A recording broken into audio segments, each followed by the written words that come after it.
GPS to back up that compass, and a good working knowledge of how to navigate on the terrain and on the map and go back and forth between the two.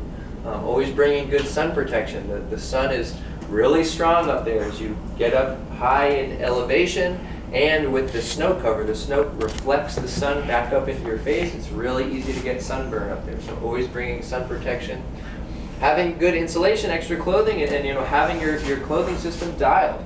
Really knowing your layers and being efficient with getting dressed and layering correctly, not climbing when you're covered in sweat or being cold. Really having this stuff dialed out.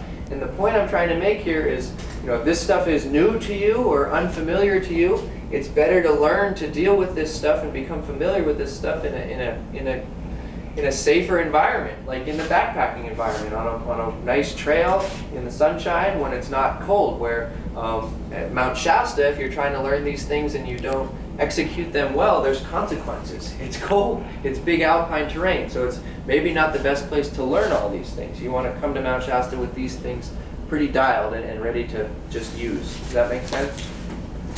Having a good first aid kit. And not only having a good first aid kit, but having some medical training can be really a great asset to have as an individual, to have within your group. Bringing a repair kit, bringing fire starter, matches, water, some kind of matches or lighter is always important. A stove as well with that. Your food systems, having the right food dialed out. Know that, hey, at 4 a.m. in the morning at 10,000 feet, you might not have a huge appetite. Bring something that you might be able to get down. Bring a good mix of foods. Salty foods, sweet foods, all kinds of things. Things that are going to hold up well in cold temperatures. Yeah. Is it bear country? Do you need bear canisters? You don't need bear canisters. There are bears in Mount Shasta, but they typically don't threaten the climbers. Once you get up on the snow in the alpine, you don't have to worry about the bears. But down in town, they can be a nuisance. Down in town? Down in town. Yeah. So yeah, things to keep in mind. All these skills, you should practice them in a safe, happy environment before you try something new on Mount Shasta. You should come to Mount Shasta with these skills already under your belt. In addition to those skills, you want to have the ability to use an ice axe and to climb with crampons. That's mandatory. We're dealing with big, steep alpine slopes. Sometimes you don't need crampons. Sometimes you can just climb without them, and there's good purchase, good steps you can kick. But that's not usually the case. Typically on the upper mountain, the wind and the temperatures really drive the surface of the snowpack to stay cold and firm, and crampons are required most of the time to climb safely. And knowing how to use your ice axe, knowing how to self-arrest is super important, and knowing when and when not to glissade is also critical. We see a lot of accidents because of glissading. So here are some photos. You can see there's big, steep, icy slopes, and a little slip can turn into a big fall really quickly. So anticipating this kind of terrain and finding places to practice ahead of time. You can get up to Lake Helen, which is that halfway point or that common place to camp, and find a good patch of warmed up snow right above camp to practice glissading, practice kicking your steps, having the duck walk dialed, the crossover step, front pointing, all these different types of climbing technique. Practice them. Make sure that you're doing them well. You're climbing in balance with good posture, and check each other out. Give each other feedback. Practice your self-arrest. It's a really good spot all along the way up before you commit to steeper slopes to get these things dialed. Question? There's a lot of, like you're showing crampons and all of that, but in early season you can skin up too, right? Can you skin the whole way up? Or Yeah. Yeah, okay. It's difficult to skin the whole way up, but you can certainly, almost all the time you can get all the way to Helen, Lake Helen, and then getting above there on skins is usually pretty likely. Once you hit the 11,000 foot mark, oftentimes it gets pretty firm, and you're ultimately going to want to transition to the booting. But yeah, skinning is a really efficient way to go. This mountain it truly is a skier's mountain, so you can skin up a good ways. Yeah, but the conditions always dictate that. So if you want to glissade, it's fun, but it's really dangerous. We see a ton of accidents up there every summer because of glissading. If you choose to glissade, you got to be able to check off these 3 boxes. You have to make sure the snow is soft. If the snow is too firm, you're going to pick up way too much speed too fast, and it's going to turn into a fall. You want to take your crampons off. Glissading with your crampons can be really dangerous. They can catch on the surface of the snow, and when they catch, they can toss you up into the air. They can break your ankles, they can break your legs. It's really important to take them off when you're glissading.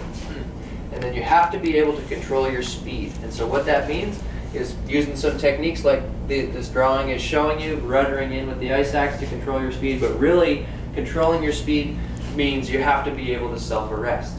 When you glissade, if you need to stop, which often is the case if you're starting to pick up too much speed, you need to snap over and be able to self-arrest. So having really sharp self-arrest skills is mandatory when you're climbing Mount Shasta. Okay. The weather is another big factor up there. Mount Shasta sticks up, it's got 11,000 feet of prominence. It really produces its own weather, and the winds can crank up there. Weather can come in really quickly, and a climb of the mountain can feel really easy and like no big deal on a perfect sunny, calm day. And then when you get up there in the late spring and it's snowing and blowing 100 miles an hour, it feels like Denali. So it's definitely, the weather dictates things quite a bit up there, and you really want to watch the weather ahead of time and think about what you're dealing with during your climb. Some kind of overarching weather patterns. A lot of our more wetter storms, warmer storms coming from the southwest. Those definitely produce the most amount of precipitation. These southwest flow, we get a lot more precipitation, whereas northwest flow, we usually get colder conditions, windier conditions. So think about where the overarching winds are coming from, and kind of think about what that's going to translate to for your climb. If you want to look for some information on weather, our website, ShastaAvalanche.org, is probably the best place on the internet to find information on the weather. So when you get to the home page, you'll see all these tabs. There's one dedicated to weather. It'll drop down all of these different tabs. So you can look, our remote weather stations are all listed on the right.